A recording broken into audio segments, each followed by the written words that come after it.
Hello friends, मैं ब्रजेश कुमार। ठीक है ना, मैं आप लोगों को पढ़ाने वाला हूँ केमिस्ट्री में लोग पढ़ने वाले पदार्थ के बारे में। ठीक है ना, छोटा सा टॉपिक है लेकिन बहुत इंपॉर्टेंट। ठीक है ना, बिहार बोर्ड भी इतना इंपॉर्टेंट है कि कहिए मैं। ठीक है ना, बहुत अच्छे से आता है। ठीक है ना, कि पदार्थ से रिलेटेड कई सारे क्वेश्चन पूछ चुका है। ठीक है ना, इसको अच्छे से देखिए। ठीक है ना, अब वीडियो अच्छा लगता है तो कमेंट, लाइक, सब्सक्राइब ठीक है ना दबा के कीजिए। ठीक है ना, चलिए देखिए, सबसे पहले बात करते हैं यहाँ पे कि हम पदार्थ किसे कहते हैं। ठीक है ना, तो देखिए, पदार्थ वह होता है जो कि जैसे में कि स्थान को घेर लेता है। ठीक है ना, स्थान घेरता हो और स्थान छेदता हो बोल सकते हैं। ठीक है ना, स्थान घेरता हो। ठीक है ना, जिसमें द्रव्यमान यानी भार हो। ठीक है ना, जिन्हें हम अपने मस्तिष्क से समझ सकते हैं कि ये पदार्थ है, उस चीज़ को हम क्या बोलते हैं, अपने भावनाओं के द्वारा समझ सकते हैं कि पदार्थ है, उसे हम पदार्थ कहते हैं। यानी पदार्थ वो है जो कुछ स्थान घेरे जिसमें द्रव्यमान हो, जिन्हें हम अपने ज्ञान इंद्रियों द्वारा समझ सकते हैं, उसको अपने ज्ञानों द्वारा उसको कैसे स्पष्ट कर सकते हैं, उसे हम पदार्थ कहते हैं। ठीक है ना, चलिए हम इसे मैटर यानी पदार्थ यानी मैटर हो गया। चलिए, पदार्थ जो होती है तीन प्रकार की होती हैं, यानी ठोस, द्रव, गैस। ठोस, द्रव, गैस। देखिए, ठोस की बात करते हैं तो ठोस क्या होता है? तो ठोस होता है क्या कि ठोस की आकृति और आयतन दोनों क्या होते हैं? निश्चित होते हैं। क्या होते हैं? निश्चित। जैसे मत देखिए, ठोस में ये नहीं पूछता है कि ठोस किसे कहते हैं। बिहार बोर्ड में ये पूछता है कि ठोस में अंतराणविक स्थान जो होता है कम होता है कि ज़्यादा होता है। चलिए, कम होता है कि ज़्यादा होता है? तो देखिए, ठोस में अंतराणविक स्थान बहुत कम होता है द्रव के अपेक्षा। ठोस में अंतराणविक स्थान द्रव के अपेक्षा बहुत कम होता है। ठीक है ना, और जो अंतराणविक बल होता है वो ज़्यादा होता है। अंतराणविक बल क्या होता है? अंतराणविक आकर्षण बल ज़्यादा होता है। उसका नाम बढ़िया से देखिए, अंतराणविक आकर्षण बल क्या होता है? ज़्यादा होता है। तो हम ठोस के बारे में जानेंगे। ठोस की आकृति और आयतन दोनों निश्चित होता है। ठोस में अंतराणविक स्थान क्या होता है? बहुत कम होता है।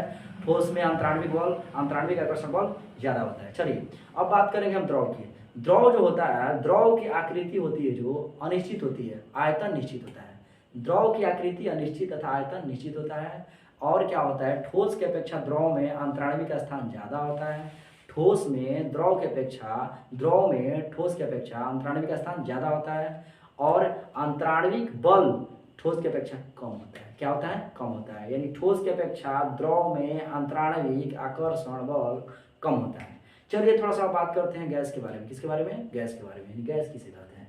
गैस की आकृति और आयतन दोनों क्या होते हैं? अनिश्चित होते हैं। यानी गैस की जो आकृति और आयतन दोनों होते हैं वो अनिश्चित होते हैं।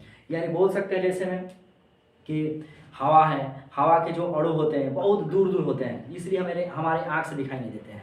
यानी हवा के जो अणु होते हैं, छोटे छोटे कण होते हैं, वो हमारे आँख से दिखाई नहीं देते हैं। इसलिए बोल सकते हैं कि ठोस और द्रव की अपेक्षा गैस में अंतराणविक आकर्षण बल जो होता है नगण्य होता है, ना के बराबर होता है। स्थान काफ़ी दूर दूर होता है। स्थान काफ़ी दूर दूर होता है।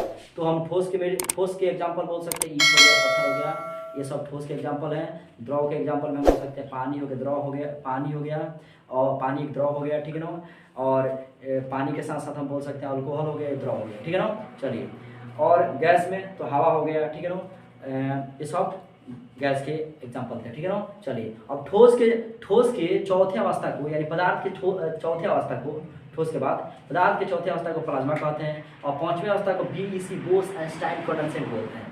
पदार्थ के पांचवें अवस्था को बीईसी बोला जाता है, बोस आइंस्टाइन कंडेंसेट।